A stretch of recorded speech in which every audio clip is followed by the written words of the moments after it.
Hello, everybody, and welcome to this week's Highs and Lows in Wrestling on the unofficial WWE podcast. My name is Mimi Burris, and today is Saturday, March 20th, 2021. I hope you have all had a wonderful week, and we've got a whole lot of wrestling to talk about, so you know the deal. Hardy with a powerful right hand knocking Sammy Guevara through the stage. I want a divorce. Oh!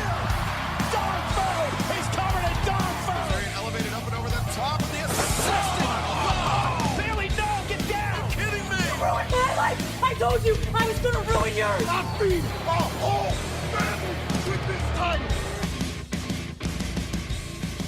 All right, everybody, I hope you all had a wonderful week, like I said, and we are one day away from the Fastlane pay-per-view. Probably, like you've all already heard, the most uneventful pay-per-view of the year. But I think they're doing their best. We can say that. They are doing their best to make it seem important. And then we're not too far away from WrestleMania, and it sure doesn't feel like it. I don't know, at least in my view. And with all that being said, we had a whole lot of weird stuff going on this week, from Slime to the inexplicable two challengers teaming up for tag team titles, and a whole lot of other crap. Let's call it as it is. That's what we try to do here on this show. A whole lot of other crap this week. And so I guarantee we will be talking a lot more on the low portion of the show than we will the high. But so then let's start off with it. Or you know what? Let's change it up a little this week, and let's start on a high note, because I'm sure I will have a lot more to rant and rave about on the low portions of this week. And if you are one of these wonderful, positive people in the world that doesn't want to hear me, moan and complain about all the bad stuff I thought went on this week, you can just listen to the beginning of the show, and I will only give some high praise for some of the stuff that was really good this week, because there definitely was. So yeah, let's start with the high for the week this week. Change it up a little bit. And I guess you could say I am calling an audible on my own show, but I guess I get to do that. So the high for the week was a clear, easy choice. Not a lot to think about, and we will get to talking about that for sure.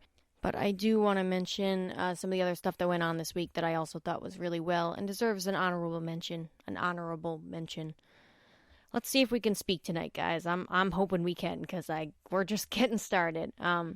So yeah, like I said, a couple of stuff I like this week. I'm loving this Apollo Crews Big E rivalry. I think this is like the first time I'm totally okay with the fact that WWE has already burnt through like 2 or 3 of the matches between these guys, and I'm still totally excited to see another one. Just because I think, similar to I don't know, this is a weird comparison, but being like excited to see the eventual match between MJF and Chris Jericho. Yeah, the match has already happened, but the dynamic of this match and or of the last match and the upcoming match is going to be totally different. Feel the same way with this Big E Apollo Crews feud. Obviously, the two are in totally different places than they were when they first fought a couple times, I think, actually. So I'm looking forward to that, and I'm loving kind of what's going on there. This week, Big E was a little bit weird. It got a little hokey this week, I think, with that side-by-side interview and then the golf cart chasing and whatever. I think it was a little hokey this week, but I get the idea, and I appreciate the idea, and I am willing to look past some of the execution, if that makes sense.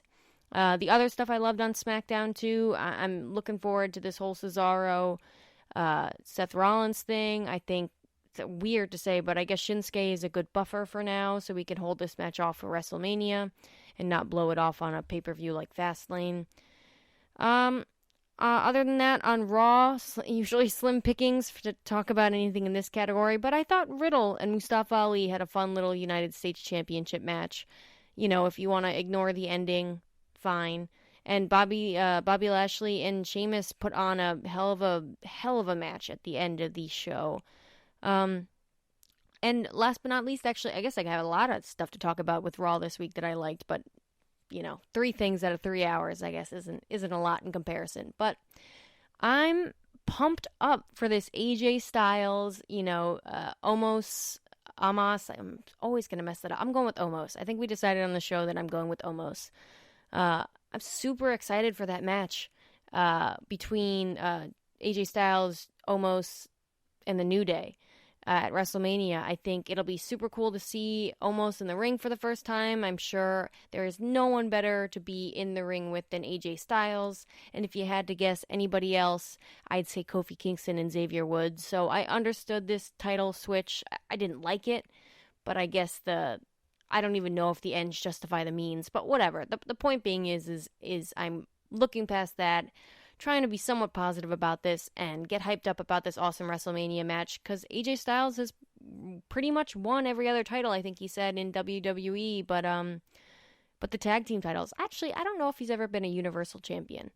But anyways, my point being is I'm excited for this. I think AJ Styles is so underrated lately from what he's doing. He is a high point of Raw for me every week. He is the definition of taking chicken, you know what, and turning it into chicken salad. So, just a couple of things on Raw I really like too. NXT, there wasn't really a lot to love. So, besides maybe the Dakota Kai Zoe Stark match, but even that went on a little bit long. And Walter coming to NXT should be exciting. But, I mean, this main event, we're talking about positive things. I said we're only going to talk about good stuff right now. And then AEW, which if you guys listen to my AEW review, I said I was not very high on the show this week either, but beautiful transition, not at all manufactured by myself, into the official high for the week, and we'll get right into it, was the unsanctioned Lights Out match with Thunder Rosa versus Dr. Britt Baker. So like I said, guys, if you heard me on my AEW review, you heard me ranting and raving about this. There was the only other thing on AEW that really, got me as excited, or maybe not as excited, but at least involved or invested in, was the Pinnacle promo, or MJF introducing his stable, the Pinnacle. I thought, wasn't the best MJF promo ever, but it was good nonetheless, serviceable, did its job. But moving on, like I said, this was the first ever main event for AEW for the women, and I couldn't think of two better women to actually main event other than Thunder Rosa and Britt Baker, the two stars of this division. I don't care if Hikaru Shida is the champion. I think Dr. Britt Baker is the face of the division, and ever since that heel turn has just been unbelievable. And then there's no more lovable babyface out there than Thunder Rosa in the women's division here. So great little match, I say, and when they're beaten bloody.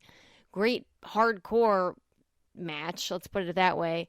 For those of you who didn't see it, obviously this unsanctioned, you knew it was going to be violent, and when you put a title like that on a match, it sets the standard that this has got to be violent. And I have to say, we've seen some awesome women's matches in WWE that have gotten very violent, and up to, I don't want to say up to the men's standards, but because they're just different. Some of these women's matches are 10 times better than the men's matches, tenfold. But I guess what I'm trying to say is because of women's wrestling has not nearly been as elevated as it is now during the PG era, when you are not allowed to do all these things that they used to be allowed to do. So we haven't really seen like a hardcore, let me put it that way, a hardcore women's match, at least on mainstream television that I can think of, anything like what these two women did on Wednesday night. So what a great blow off to a feud. I mean, I have to say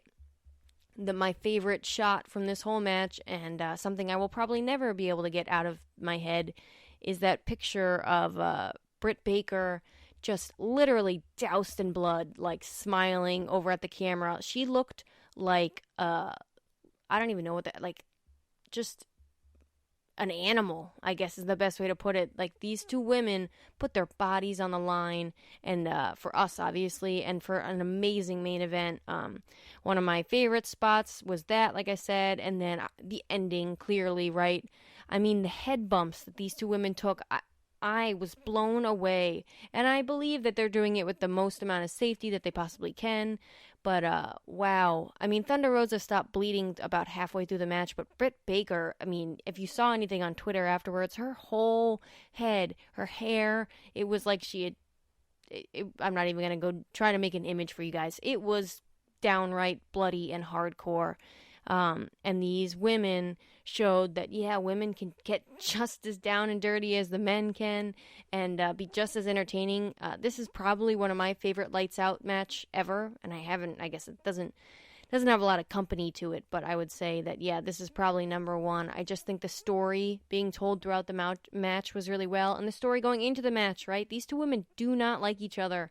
And if anything, maybe the feud was slightly a little bit overexposed because there's not a lot of other interesting women to have on weekly television. You pretty much see Britt Baker on every single Wednesday night because she draws ratings, and because there's not a lot of other big names in that women's division, at least mainstream big names, let me put it that way. So I don't know. I don't know where this is going from here, but wrestling logic would tell you that the babyface won, so the feud is over, but I guarantee these two women will revisit this, and I guarantee that this match will be remembered as, one of the first, this is a weird way to say it, but one of the first greatest women's matches in AEW history, if that makes sense, if not the first. I think it's time for AEW to continue to build its women's roster. I think some big names would really help. I'm really, really hoping that they get Thea Trinidad, formerly known as Zelina Vega. I think she would be a perfect fit in AEW.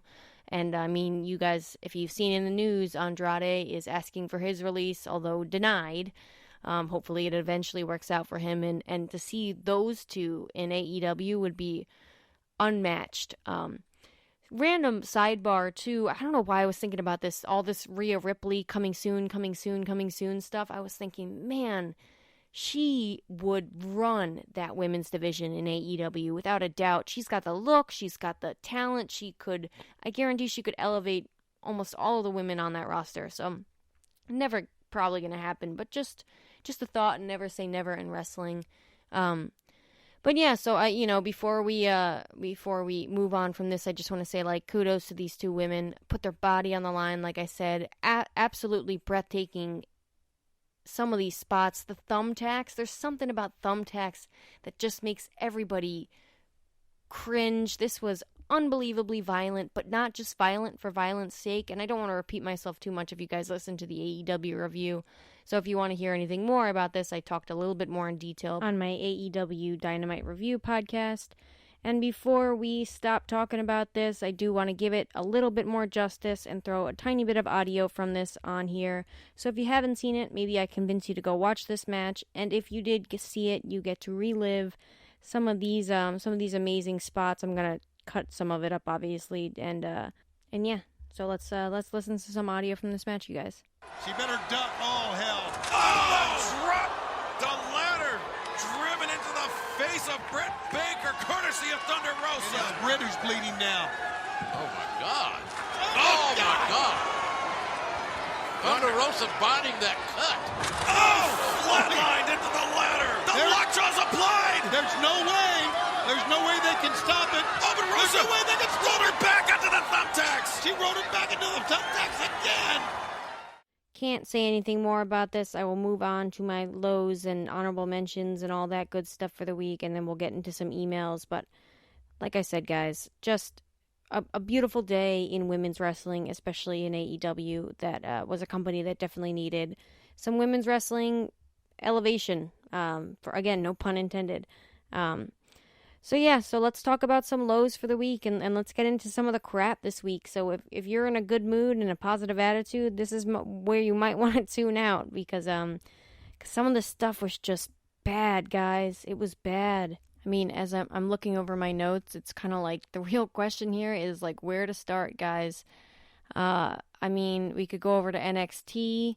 And there's this weird Austin Theory, Dexter Lumis thing going on that's had its high points, but this week was not one of them. And obviously there was the COVID outbreak in NXT that's probably not helping the situation this week. This whole main event picture with, what's it called? Finn Balor and Karrion Kross teaming up for the tag team titles. And then, when you throw a title match, right? For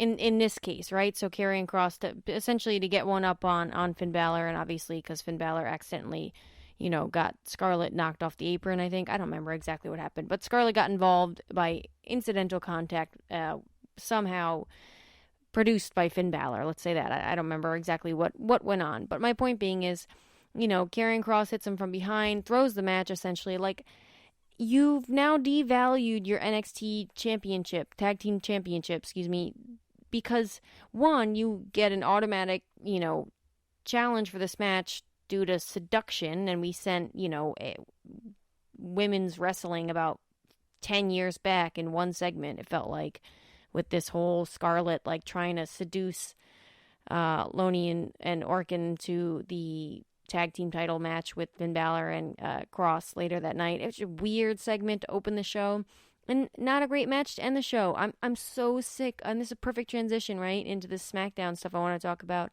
I'm so sick of this two challengers, right, or two opponents for WrestleMania or any pay-per-view teaming up to face the tag team champions. Because, first of all, if you're trying to build up a tag team division, stop putting two singles stars together and calling them a tag team.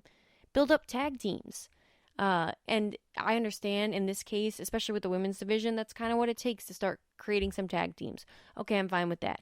Bianca Belair and Sasha Banks are not a tag team, though. Why are they getting a second title match at Fastlane? Yes, I've moved on over to Bianca Belair now and Sasha Banks. Why are they getting a second tag team match?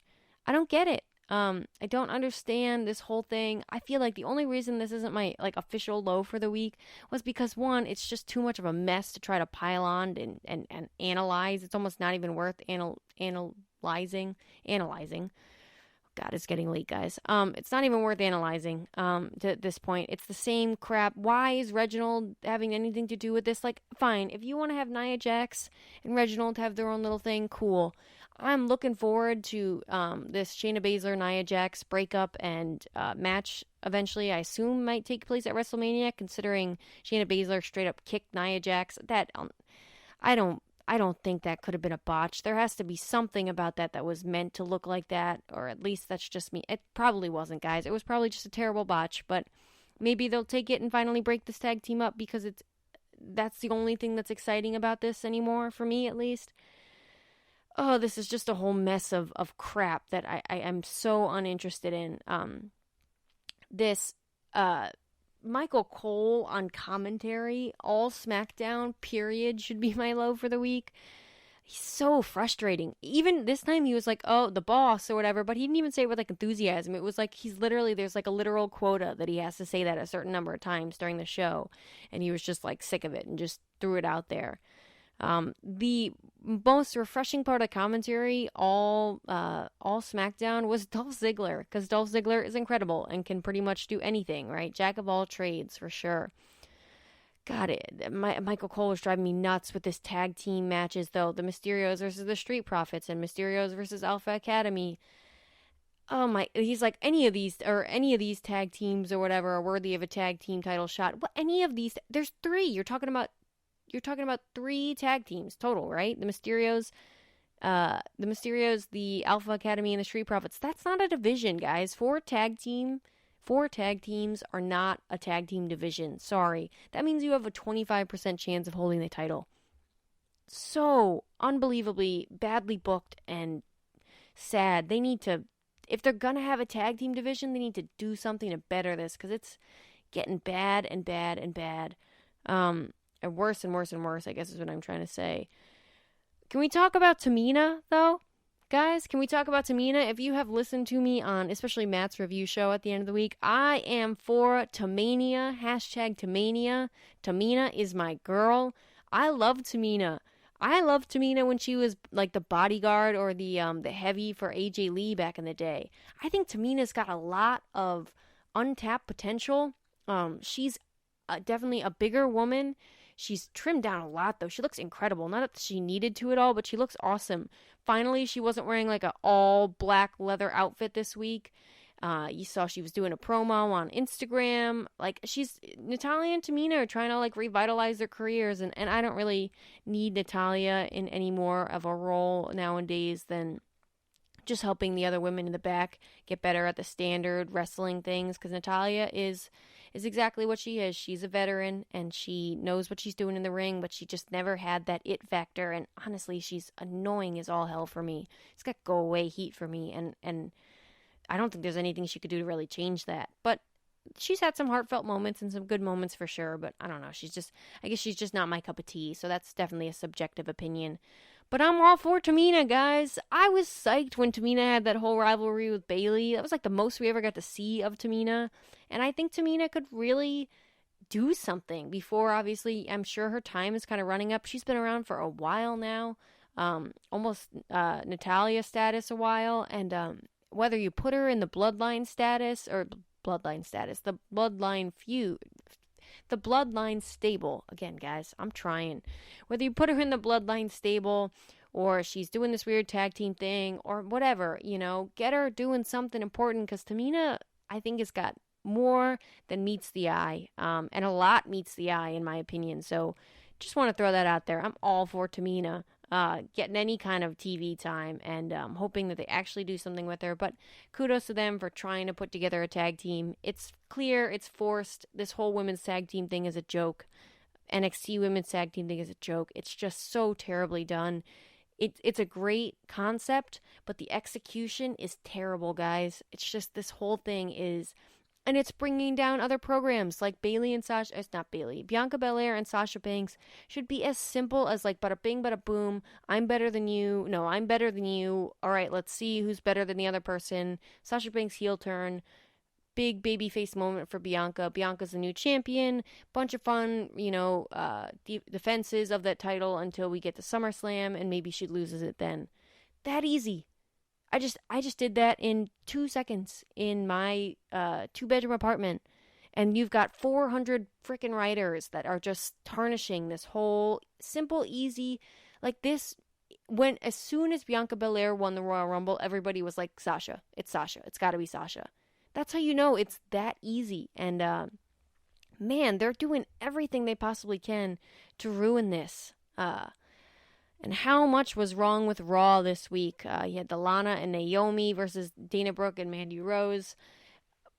This match got interrupted by Asuka and Shayna Baszler. What? Like, if you want to showcase the women, showcase the women. This gave me weird flashbacks to that time. It was like Mickie James versus someone on Raw back at the Performance Center, and Seth Rollins just came out during the middle of the match, and we missed the whole match.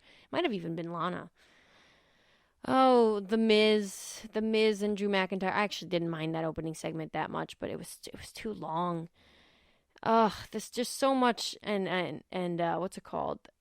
So much wrong going on Raw, and I talked about NXT already. If you guys want to hear me talk more about AEW, wasn't a great show either. This great looking match of Cody and Penta did not deliver, in my opinion. The 10-man tag team match was just sloppy. Another Sting interview, because guys, if you didn't know, Sting's on AEW, so tune in, because Sting's on AEW. He doesn't do much besides stand there and maybe say a word or two, but Sting's on AEW. If you guys can sense my sarcasm. But all that being said, we're going to move on to the official low for the week. By the way, real quick though, where's Charlotte Flair? Just was like, oh, I want to, hopefully she doesn't have COVID, but I want to challenge for the Raw Women's Championship. Where are you, Asuka? Asuka shows up the next week, and Charlotte Flair is nowhere to be found. Someone make sense of this to me. And where's Rhea Ripley, guys? Rhea Ripley, if anybody can save this women's division and somehow make it entertaining despite the writers in the back and Vince McMahon, and just... like, if we can put some faith in the workers, kind of similarly how we had to do with Sasha Banks and Bayley over the summer, it's Rhea Ripley. I'm waiting for it. I'm hoping that she takes the Raw Women's Championship at WrestleMania. Sadly, I feel like it won't be as big of a moment as it should be, because that title is so devalued. But, they can turn that around real quick. So, all right, with all that being said, I'm sure I missed a bunch of other more crap this week, because there was, like I said, just a lot of it. That's the word of the day, is crap on this podcast. It's like bitch on WWE programming. Anytime it comes to WrestleMania time, I just say it over and over and over again, because makes it intense, I guess. I hope I can say that on the show. I feel like I question this every podcast. All right, whatever, guys. We're moving on to the low for the week. It's getting late. I'm getting tired. The low for the week officially was Shane McMahon versus Braun Strowman, and essentially the Nickelodeon Kids' Choice Awards slime party that we had. Oh my gosh. Shane McMahon has done some great stuff in his day. I'll give him that. And he's got the privilege. Not privilege, that's not what I mean. He's got plenty of privilege, but he's got the ability to be able to take these giant bumps and not have to wrestle the next night on Raw or SmackDown or whatever, right? So that's why Shane can do all this cool stuff, obviously. And so, yay, Shane's going to jump off something really high at WrestleMania. Fun. Or Fastlane or whatever. But oh my gosh, I don't even want to go through what happened on this, but we're going to. And I didn't even bother taking any notes on this, guys. It was that bad. But so essentially, Strowman comes out, demands a match because last week Shane went Braun. And Shane calls him stupid a bunch. They yell at each other. Shane accepts the challenge. And then later on in the show, Shane pretends to do some cardio outside ringside, is what this says online. But no, it's not cardio. Shane does the hopscotch outside the freaking ring. Hopscotch. What? Who set that up for him? And have you guys, I mean, maybe, I'd like to hope that you've never made fun of anybody in your life, but we've all probably done it at least once. Have you ever gone to the actual effort of getting something like a hopscotch thing set up outside of the ring just to make a joke, and not a good one, at someone else's expense? Oh my God. Whatever. Braun Strowman, essentially gets his hands on Shane eventually, starts throwing him around at ringside until he starts to do the whole Strowman Express, which, by the way, Strowman is running a lot slower than he used to with that. It's not looking nearly as intense, or I don't know if it was just this week because he knew he was taking a camera bump, but, I mean, he took a full camera bump right to the head. Couple more, gets on the table, Shane jumps off of something high onto the table. We've seen it a million times before, and that table is 9 times Lana went through that table. It means nothing at this point. And then Shane goes and grabs 2 buckets of green slime and dumps it on Braun Strowman. The match never starts. Does anyone give a crap about Shane versus Braun Strowman? If you do, please email me. I'd love to hear what about this makes you enjoy it, because I don't have it. Again, I've said it before on the show. Wet paint drying is more interesting to me than anything Braun Strowman has done. Maybe in the beginning of his whole run in WWE it was a little interesting, but I couldn't care less about Braun Strowman, man. I couldn't, and I feel bad about that. And I never want anybody to lose their jobs. And I think there's definitely a place for Braun Strowman in WWE. I mean, look at him. Stop letting him talk on the microphone. Stop, I take that back. Stop letting him spit on the microphone. And stop putting him in those green, muscle, nipple-showing t-shirts. I'm so done with it, guys. This was bad. And what... Shane hasn't really even...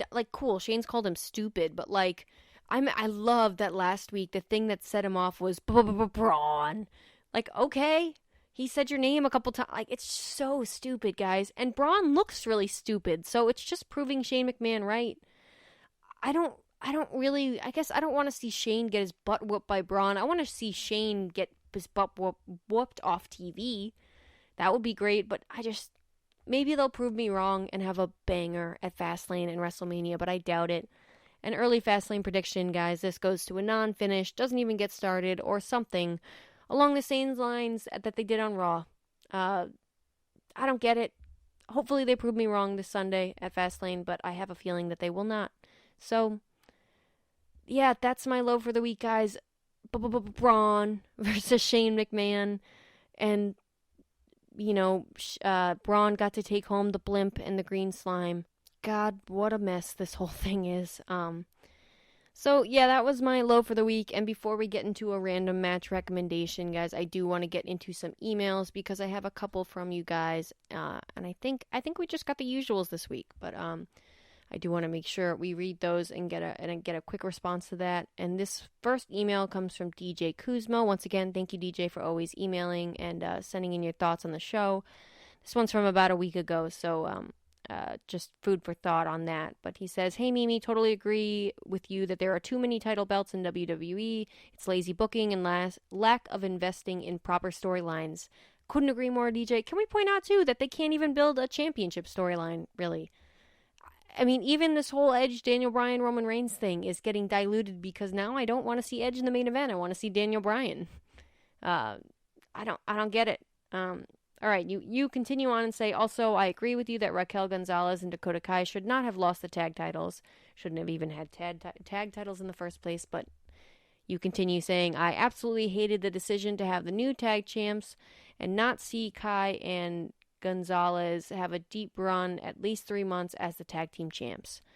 I'm a huge Shotzi Blackheart fan, but this was not time for her and Ember Moon to get the belts. AEW should stay with 4 main titles. Thanks, Mimi. Your rant got me fired up. Keep up the good work. Well, I'm glad I got you fired up because, as you can clearly tell, I'm fired up about this stuff. Getting me all re-fired up. I'm going to go for another 40-minute rant on these women's NXT titles.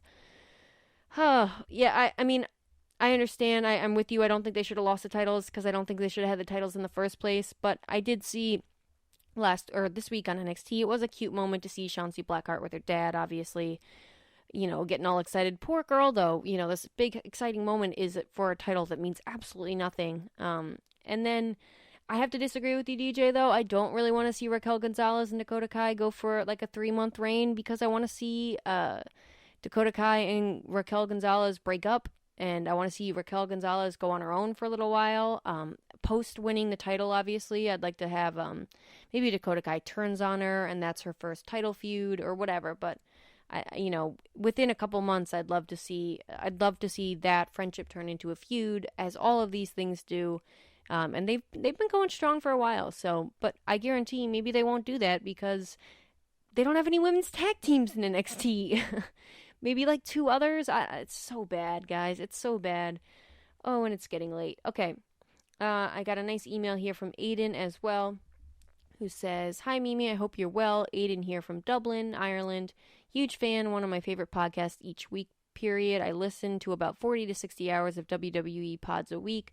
Work from home for 40 hours and exercise madly for 20, then family life, LOL. Yeah, I'm with you, Aiden. I listen to a bunch of WWE podcasts, I just wrestling podcasts, period, all week. Keeps me going through my job stuff as well. You might have seen me give you praise on the shows on Patreon. Matt always agreed. Twitter too. To the point, it's Wednesday afternoon as I write this. I have seen Raw and 2 points, Mimi. First of all, I just want to say thank you. I appreciate it. Always love a compliment and always love some constructive criticism as well. So you guys can always shoot that in my inbox too. But thank you, Aiden. Aiden says, 1, slapstick. My girlfriend walked in as Braun was slimed. I was legit embarrassed, especially as good moments in that show. This was just humiliating for the dude, but is this a fetish for someone out back? We got periodic slimings and pies in the face. Caleb Braxton was slimed a number of months ago, which is pretty unfair. Yeah, and also, you reminded me, that had to do with Braun Strowman, too. That was for Braun Strowman. God, they just want to fill that big beard and olive green shirt with slime, don't they? Sorry, so you continue on and say, it's pro wrestling, it's not kids' TV. Vince liked pushing people into swimming pools. Is this for anyone other than Vince and maybe a couple higher-ups? Johnny Ace. So, Mimi, is there any role for slime in WWE in 2021? Hint, no. Couldn't agree more with you. Is this your number 1 low for the week? Pretty sure yes. I'll give you $50 if genuinely wrong. Well, honestly, Aiden, I forgot you sent me that part of the email because maybe I wouldn't have made it my low for the week because I could totally use $50. But you were right. This was my low for the week. You got it. And in regards to Vince liking to push people in swimming pools, I forgot about that. Yeah, Vince is a bully. I don't, old man or not at this point. I know he's done some good stuff too, some nice stuff for a lot of people, but I've heard a lot of Vince's humor. Let me put it this way. Vince's humor comes from, when you're watching a kid or something, and you can't get the kid to stop crying, so you start hitting yourself, or I don't know, whatever. Someone hits you by accident and the kid laughs and you're like, oh, gold, genius, right? So you keep doing it and you're like, why is this kid laughing at violence? And he just does, and that's what he finds. That's literally the emotional intelligence of Vince McMahon's humor. Just want to throw that out there. And in regards to Johnny Ace, John Laurinaitis, if you guys didn't see, rehired back into his old position as, I think it's talent management or something like that. Whatever. I hate John Laurinaitis, guys. Hate John Laurinaitis. I think if it were up to him, we'd be having a pillow fight match at WrestleMania, not the women in the main event. That is all I'm going to say on that. All right, so Aiden, you continue and you say, number 2, jobbers. Do you see a place for jobbers? I look back growing up in the first half of the 90s, and I'm in my late 30s. These matches played their part in getting new talent over, but also new moves, new move sets. Rhea could be doing this now. I actually fear Rhea is going down the Emelina route. You don't want coming soon graphics for too long. Why are some indie and good local wrestlers not in the ring to get over talent returning from injury, various permutations? What does Mimi think of jobbers? That Jackson Ryder playing jobber for Damian Priest this Raw, gone.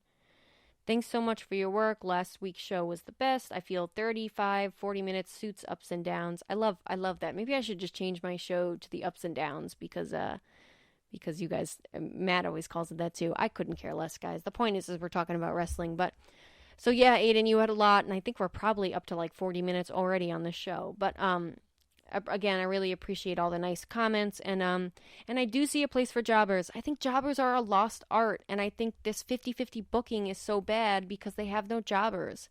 I don't know if it has anything to do with the pandemic. Someone will have to look back for me and tell me if they had a lot of jobbers before the pandemic started, but I don't know, guys. I don't think it's that much of a stretch to get some NXT trainees or something up there to do some jobbing for some talent. But in regards to your Rhea Ripley comment, I don't think Rhea Ripley needs jobbers, personally. I think Rhea Ripley should win the main event of WrestleMania. That's how highly I think of, not the main event, excuse me. I think Rhea Ripley should win the Raw Women's Championship at WrestleMania. That is how highly I think of WrestleMania. God, guys. I think that Rhea Ripley should win the Raw Women's Championship at WrestleMania. That is how highly I think of Rhea Ripley. I don't think she needs any more credibility. I think you guys got to see her in the Royal Rumble if you're not an NXT watcher. And if you're not an NXT watcher, you also saw her at Survivor Series a couple of years ago, and she dominated. Because really, if you watch NXT, you'd probably think less of Rhea Ripley considering how they booked her for the past year. So I'm super excited for Rhea Ripley. You gave me bad flashbacks, Aiden. Bad flashbacks with Emelina. Gosh, poor Emelina. I think she's doing great in TNA, not TNA, Impact Wrestling, if I'm correct. I could be wrong about that, but I do remember hearing good things about whatever she was doing on other promotions a while ago. So hopefully Emelina is doing great. I don't know her new ring name, but God, that was really bad. And it reminds me of, that's what I thought was going to happen with Carmella too, with all those weird promos. But yeah, they got to stop with this coming soon and just give us Rhea Ripley, please, because the women's division needs it. We need some fire. I hope, night after WrestleMania, guys, I hope we see a lot of NXT call-ups, both women specifically, but some men too. I want to see some new blood in this roster because it's getting boring seeing the same matches over and over again. And I don't know if it's just because they don't know how to book new matches or if maybe we just, I don't know. I don't know what's going on, but I want some new blood, guys. So, and yeah, I like, because someone like, I don't know, I think Jackson Riker can take honestly, guys, I'd like to see Jackson Riker in a jobber position, period, for the rest of his life, because that's how I feel about Jackson Riker. But that is a subjective opinion. As a character, yeah, I think Jackson Riker can take a jobbing match any time. I don't think he's nearly up on the totem pole. I think Elias is about as good as a jobber at this point as well. Weird when he had that long match with Damian Priest. Like, jobber matches, I want you guys to look over to AEW Jade Cargill this week. That's a jobber match. That's simple. She came out looking great, and she's got a feud already set up with Red Velvet. Like, that is how you book. And I am running out of breath, I am thirsty, I'm exhausted, and that's going to be it for this show, except I will not forget your random match recommendation this week, guys, and it is none other than Kurt Angle versus Brock Lesnar at WrestleMania 19 for the World Heavyweight Championship. I'm almost positive you guys are familiar with this match. If you're not, then go check it out, but yeah, I mean, this was This is a popular match, and I'm sure most of you guys have already seen it before. But like I said, if you haven't, go look it up, check it out on the WWE Network while we still got the full network. And yeah, I mean, this was the infamous shooting star splash where Brock Lesnar almost like broke his neck, ended his career. Unbelievable match otherwise, in my opinion. Great rivalry. Brock Lesnar, no Paul Heyman is weird to see, and Brock Lesnar, young Brock Lesnar, is kind of still weird to see. But with the rumors floating around that he might show up to face Bobby Lashley and Drew McIntyre at WrestleMania, make this match a triple threat, which, please, that would make this so much better, in my opinion. I'd love to see those three go at it, at least, if not at WrestleMania, at some time. I figured this would be my random match recommendation for you guys. So, like I said, go check it out. WrestleMania 19, Kurt Angle versus Brock Lesnar for the World Heavyweight Championship. I think that's what it was for.